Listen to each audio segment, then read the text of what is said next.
Okay, so I just have to ask first, do your feet hurt? No, my feet feel okay. Because you kicked so much ass in this movie. I was like, where are we going with Sorry, that? I had to. I was like, do my shoes look uncomfortable? They do kick ass. They do kick ass. And so the world premiere was last night. Seeing fans dressed up in character, getting Birds of Prey tattoos on their body, what is that like for you as actors? I mean, it's incredibly surreal first and foremost, but I feel like I'm as much of a Harley Quinn fan from the comics as I know a lot of other people are. So when I see people dressing up, I'm so thrilled because I love the character too. And I'm so thrilled to see the attention to detail, the level of detail they get right is kind of incredible.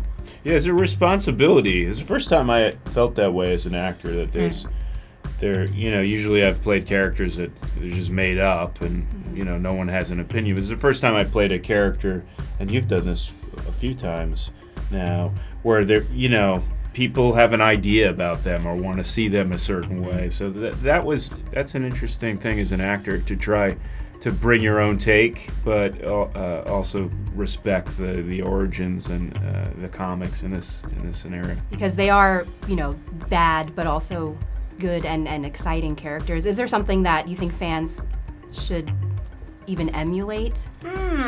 Just trying to think of a characteristic of Harley's that people could emulate without breaking the law. Yes. She is unapologetic, which I think women in particular, I myself, I feel like I apologize for everything all the time. I love to not say sorry as often as I do. Not to the extent of Harley, because that's actually quite damaging, but just a little bit would be good. Yeah, absolutely. Well, Cassandra Cain, she's so independent to the point where you get used to her being like an adult, so I feel like when you see that spark of her being a kid again and enjoying life is super fun to watch, and she can be super energetic. I don't know, that's a hard question for Zaz. I guess. Yeah, I'm curious to hear what you're going to say. His passion, perhaps? Passion for his work? For his work, yes. His passion for his work. Loyalty to his boss? Yes, It's all good things. Devotion. Yeah, absolutely. What was it like for you going into that training process, both mentally and physically? Like, what was kind of the hardest part for you?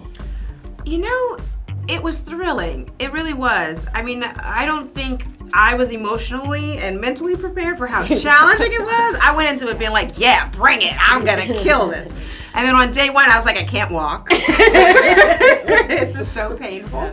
Yeah. But I think for us, it's interesting because we're all very similar actors in our process, in which you dive in head first and you commit, and we were all so committed to the physicality because our characters were able to do these skills. And so in order to do justice to these iconic characters that had been written for decades in the comic books, you have to be willing to step into those fights and throw your whole body into it. And we all did that, and we trained for a total of 5 months almost, and it was thrilling. I have to honestly say that although my fight sequences were difficult, especially the one with Margot, I really think that the rest of the girls did the heavy lifting, on tongues and on risers, and then Margot spinning behind, on skates, and her sliding down that slide. I mean, it's just what they did was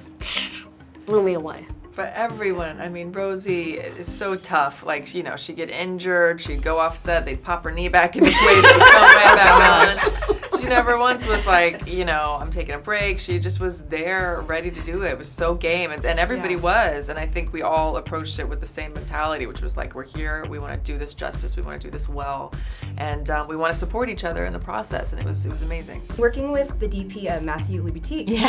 How did you I love Matty. Yeah, he's fantastic, and it lends so much to like the art house-ness of this movie. How did you two discuss capturing the world of Harley Quinn?